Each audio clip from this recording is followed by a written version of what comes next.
possible. It is possible. What happened was that when did you hear from the Lord? Was it June or me? Okay. So he called me June 5, 2003, but he heard, I think, end of May. And what happened that year was that in March, something happened to me in my dorm room. And I forgot what triggered it. I think it was because he was not replying to my emails.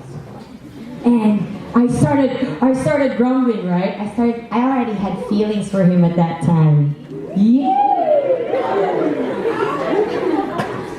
I don't know if he did at that time, but I already had feelings for him at that time, and he wasn't replying to my emails, and I felt like, here we go again. He's not replying. Why? Because he doesn't need anything from me. He's always just using me. And all these thoughts were running through my mind, and I couldn't breathe because I felt so used again.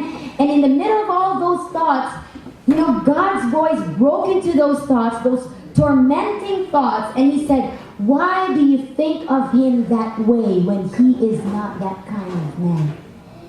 And that question, my friends, is not because God didn't know. It was because he wanted me to know.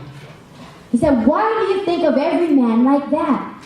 And when that question was thrown at me, man, all the flashback of all the memories I've been pushing aside, I've been suppressing and pushing back because they hurt too much, came flooding at me in that dorm room.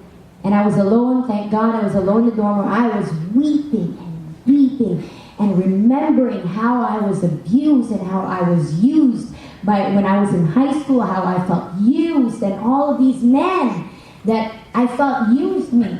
And I was weeping, and I said, and I felt God saying to me, forgive. I said, God, I just cannot forgive. And in the middle of that, I saw a picture of the cross and of my Lord hanging on the cross, and he said, I hung there on the cross, and how many times have you used me when you only came to me because you needed something, and afterwards turned your back on me? And yet, I was never ashamed to say that I love you and I forgive you. I said there, forgive them, Lord, forgive them, Father, for they know not what they do. And I said it, and I thought of you already at that time. How many times have you used me? And yet, I've forgiven you. And when I saw that picture, I felt empowered to forgive. And one by one, it was painful. It was very painful. I had to forgive, but forgiveness is the first step to healing. Releasing forgiveness, and number 2, I had to let God love on me. And that's why we're big on the Father's love, because it's real. It's real. And most of us, we probably have not even experienced this kind of love from our own biological fathers. There is a perfect Father who loves the imperfect you and me. And that love just totally softened my hardened heart. My heart was too hard to receive a word that would say, you are beautiful, you are lovely. I could not accept that because my heart was too hardened by all the abuse. And yet when I allowed God to love on me, I began to be able to receive that truth. And so, friends, one thing before Pastor Nat comes, if there's anything I want you to remember, it's not the abuse I went through. What I want you to remember is that I've been healed. And if you can relate with my life experience, you can be healed. You can be set free. What year is it? 2014.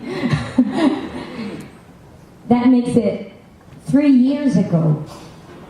I received another breakthrough in my healing. And it was the first time that I was able to open up to my husband about the details of my abuse. And it was the first time I was able to really tell it. And while I said it, I couldn't breathe. I was weeping and weeping. And the whole time, my husband just hugged me and said, I'm so sorry, I'm so sorry, I'm so sorry. In behalf of your cousin, I won't ask forgiveness. And I couldn't help but cry and cry. And right there and then, I felt the love of God through that. And that was a breakthrough in our marriage too. And I want you to know, friends, you could go from one relationship to another trying to find that healing. It's unrealistic. That healing comes when you encounter unconditional love. And so I just wanted to share that with you before my husband comes in.